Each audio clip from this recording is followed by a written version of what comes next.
तर नमस्कार मंडळी, कसे आहात तुम्ही?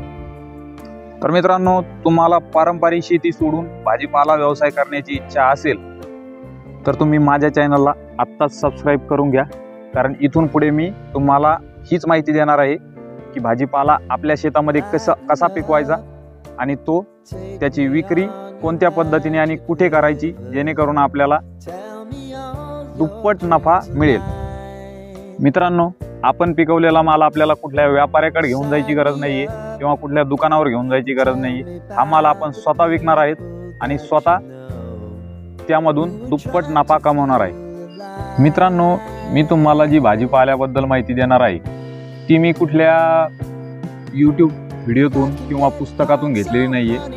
हा माझा स्वतःचा अनुभव असणार आहे, कारण मी स्वतः पण भाजीपाला शेतकरी आहे। स्वतः मी भाजीपाला माझ्या शेतात पिकवतो आणि तो सर्व भाजीपाला मी स्वतःच विकतो। आत्ता व्हिडिओमध्ये तुम्ही ज्या भाज्या पाहताय त्या सर्व भाज्या आत्ताही माझ्या शेतात आहेत। चांगली शेती असेल, मुबलक पाणी असेल तर शेतकरी भाजीपाला करतात, परंतु तो पिकवलेला भाजीपाला कुठे विकायचा, कसा विकायचा हे शेतकऱ्याला माहीत नसतं। मग शेतकरी तो भाजीपाला शेतातून काढून व्यापाऱ्याला देतो, परंतु जेवढा नफा शेतकऱ्याला कष्ट करूनही राहत नाही त्याच्यापेक्षा जास्त नफा व्यापाऱ्याला एका दिवसात सर्व माल विकल्यानंतर राहतो।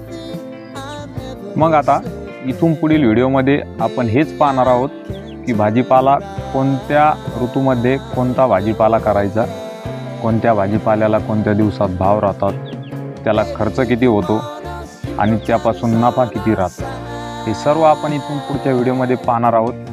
तर तुम्ही लवकरात लवकर माझ्या सूर्योदय उद्योग समूह या चॅनलला सबस्क्राईब करा आणि तुम्हाला भाजीपाल्याबद्दल कसलीही अडचण असेल तर स्क्रीनवर दिलेल्या नंबरवरती तुम्ही मला कधीही कॉल करू शकताय आणि तुमच्या अडचणी विचारू शकता।